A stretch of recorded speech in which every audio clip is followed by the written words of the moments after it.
here are the best new anime you need to watch this winter. Baby, it's cold outside, so why run the risk of freezing to death or dealing with the hassle of putting on mittens and you can't even text when you can just stay indoors with a nice warm mug of fresh anime? There's a heaping helping of new shows coming your way this winter, so to help you separate the wheat from the sick zebras, I put together a handy-dandy winter anime guide to help you figure out what's worthwhile on today's episode of The Dan Cave. Mob Psycho 100 2. That's a lot of numbers. While we still have to wait until April for a new One Punch Man, you can get your fix of One, the series creator, in the second season of Mob Psycho 100. 8th grader Kakeyama Shigeo, aka Mob, is like any middle schooler. He's dealing with raging hormones and intense emotions. Except in Mob's case, if his emotions get too out of control, his powerful psychic abilities begin to wreak havoc, threatening to unleash a dark and sinister force within. Using all of his willpower to keep his emotions under control, Mob has to battle and exercise all manner of evil spirits without getting too spirited himself. Oh god, middle school was truly terrible. Meiji Tokyo Renka. Who doesn't love a good old-fashioned time-traveling romance? I guess maybe the people that only want a time machine so they can murder Hitler, but look, they have their own priorities. In Meiji Tokyo Renka, high schooler Mei Ayazuki lives a normal life until one evening during a blood-red moon. She finds herself transported back to Meiji-era Japan by a self-described magician named Charlie. Fun fact, the Meiji period refers to a time period from approximately 1868 to 1912, when Japan transitioned from a largely isolated feudal society to a more modern westernized society. Funner fact, if a dude named Charlie claims to be a magician and wants to take you for a ride back in time, just run. Don't trust that guy. He's a creep. But this version of Meiji-era Tokyo is full of ghosts, which Mei, conveniently enough, is able to see. Now this somehow makes her the object of affection for a bunch of super hot historical dudes, and I think you can see where this is going. Basically, it's the time travel version of The Bachelorette, but way less drunk and way more ghosts. Yakusoku No Neverland, aka The Promised Neverland. For the orphans who live at Gracefield House, life seems pretty sweet.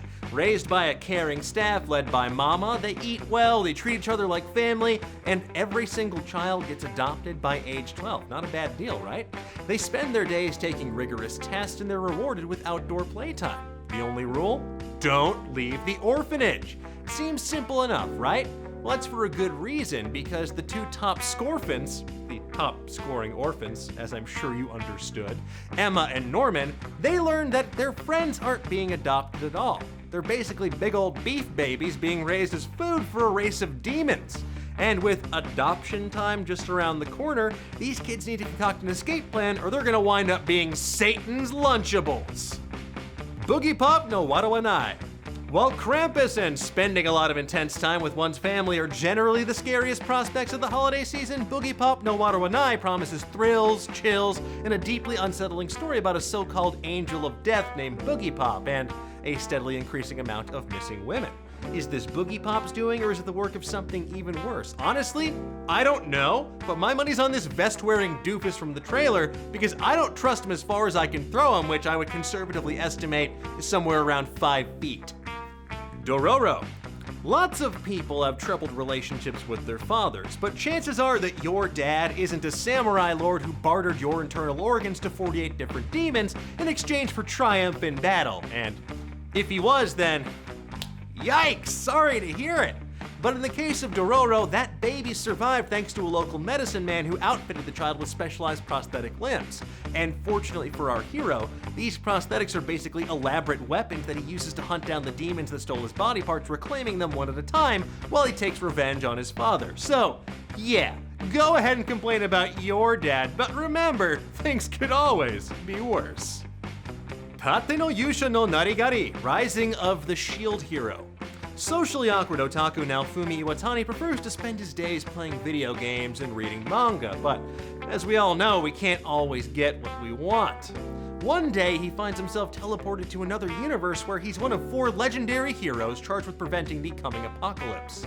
Unfortunately, Naofumi is the shield hero, the weakest of them all, and finds himself soon betrayed, abandoned, and dead broke. So what does he do? Well, he can either A, die in the gutter, or B, he can pick himself up by his damn shield straps and become the legendary hero this world insists that he is. I'm gonna go with probably B, otherwise it's gonna be a real sad and short series.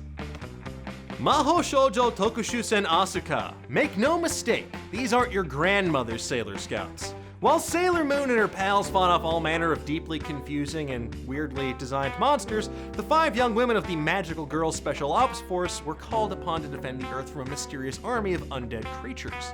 And now, after 3 years of peace, these nightmarish monsters have returned to wreak havoc. But when these undead beasties rear their ugly heads, the Magical Girls find themselves conscripted into military service once more. Because the only thing that could be worse than dealing with the horrors of high school is also dealing with the horrors of war.